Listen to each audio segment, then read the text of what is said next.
Saudações a todos, sejam bem-vindos ao Palavra Diário. Vamos conversar sobre um assunto muito importante: os 400 anos de silêncio. Ah, a página em branco entre Malaquias e Mateus. Vamos entender seus detalhes. Chegou até nós, assim, uma indicação que nos faz pensar sobre esse período, né? Fascinante e às vezes a gente passa meio batido por ele, entre o Antigo e o Novo Testamento. É um convite para a gente olhar mais de perto. Sim, um período, olha, fundamental. Embora a gente chame de silêncio, né, pela falta dos profetas canônicos que a gente está acostumado no Antigo Testamento, foi uma época, assim, de muita coisa acontecendo, muita transformação para o povo judeu e para o mundo todo, na verdade. Deus não estava parado, ele estava preparando tudo de uma forma, nossa, extraordinária. Exato, é. É quando a gente olha lá para o finalzinho do Antigo Testamento, tem Malaquias, né, repreendendo o povo, falando da vinda do Senhor, mas também daquele mensageiro que ia preparar o caminho. E aí, puf, uma pausa na revelação escrita que durou séculos. O que vem logo depois de Malaquias, então? Bom, primeiro a gente tem o Império Persa, né, que dominava a Judéia ali na época de Malaquias, Esdras, Neemias. Só que ele, eventualmente, ele dá lugar a uma nova superpotência, a Grécia, com Alexandre o Grande. Isso aí por volta de 330 a.C., mais ou menos. Alexandre. É. E a conquista dele não foi só militar, sabe? Foi muito cultural. Ele espalhou o que a gente chama de helenismo. A língua grega, a filosofia, o jeito de viver grego pelo império inteiro. Foi algo massivo. Isso, claro, deve ter tido um impacto gigantesco na Judéia, certo? Mesmo depois que o Alexandre morreu e o império dele foi dividido lá entre os generais, primeiro vieram os Ptolomeus do Egito, que governaram a área, e depois os Seleucidas da Síria. Com certeza. Essa influência helenística, ela criou uma tensão muito grande. Porque, de um lado, você tinha judeus que, bom, abraçavam a cultura grega, achavam moderna, sofisticada, mas do outro lado, muitos viam aquilo como uma ameaça pagã, sabe?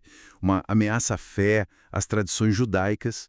E essa tensão, ela simplesmente explodiu durante o domínio seleucida, principalmente com um rei chamado Antíoco IV Epifânio. Ah, Antíoco Epifânio. Esse nome marca, né? Uma figura bem central nesse período. Ele tentou acabar com o judaísmo na marra, né? Proibiu a circuncisão, a guarda do sábado, chegou ao ponto de profanar o templo em Jerusalém. Sacrificou um porco no altar, colocou uma estátua de Zeus lá dentro.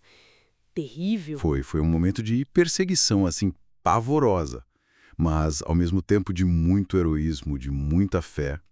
A resposta para essa opressão toda foi a famosa Revolta dos Macabeus, liderada pela família Asmoneana, começando com Matatias e os filhos dele, né? Especialmente Judas Macabeu. Eles lutaram, olha, bravamente contra os exércitos seleucidas, que eram muito mais poderosos. E conseguiram, né?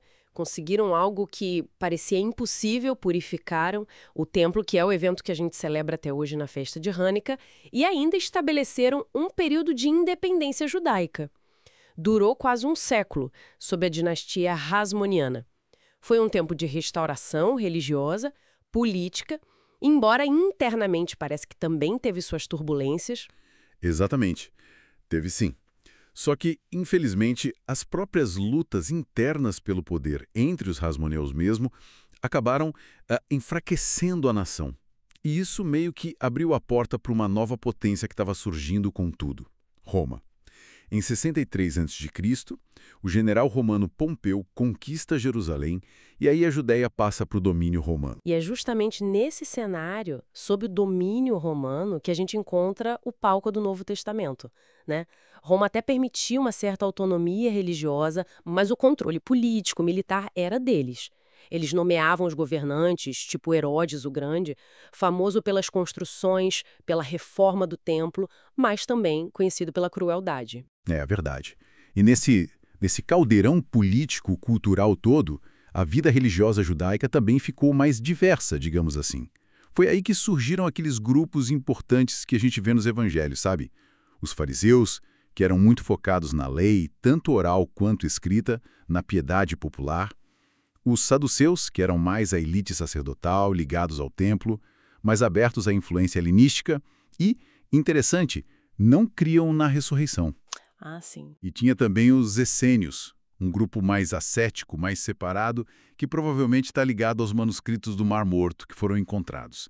E claro, a sinagoga se tornou cada vez mais importante, como centro de ensino, de oração, na vida diária do povo. E no meio disso tudo, imagino a expectativa pela vinda do Messias devia estar no auge, né? Depois de tantos séculos de domínio estrangeiro, opressão e essa ausência da voz profética direta, o povo devia ansiar demais pelo Messias prometido, o libertador que ia restaurar Israel. Sem dúvida alguma, a expectativa era altíssima. E veja só que interessante, todo esse período, né, desde a influência grega, que tornou o grego koiné a língua franca, o que depois facilitou demais a pregação do evangelho, passando pela resistência dos macabeus, que preservou a identidade judaica contra o paganismo, até o estabelecimento da chamada Pax Romana, que trouxe uma certa estabilidade e permitiu viagens mais seguras. Tudo isso, de alguma forma, convergiu para preparar o que Paulo chama de plenitude dos tempos. A plenitude dos tempos. Exato, para a vinda de Jesus Cristo. O palco estava completamente montado. É incrível mesmo pensar como Deus foi orquestrando a história, né? Usando impérios, culturas diferentes, até os conflitos, tudo para cumprir os seus propósitos e preparar o mundo para receber o seu filho. Entender esses 400 anos ajuda tanto a gente a conectar as promessas lá do Antigo Testamento com o que a gente lê no Novo. Faz muito sentido. Precisamente. Não foi de forma alguma um silêncio de inatividade de Deus. Foi um silêncio profético, específico, né, na revelação escrita. Mas, nesse tempo, Deus estava moldando o mundo de forma poderosa para o evento mais crucial de toda a história. Aquela página em branco, na verdade, estava sendo preenchida com a preparação silenciosa e soberana de Deus. É assim conhecemos a página em branco entre os testamentos, os 400 anos de silêncio. Que importante assunto!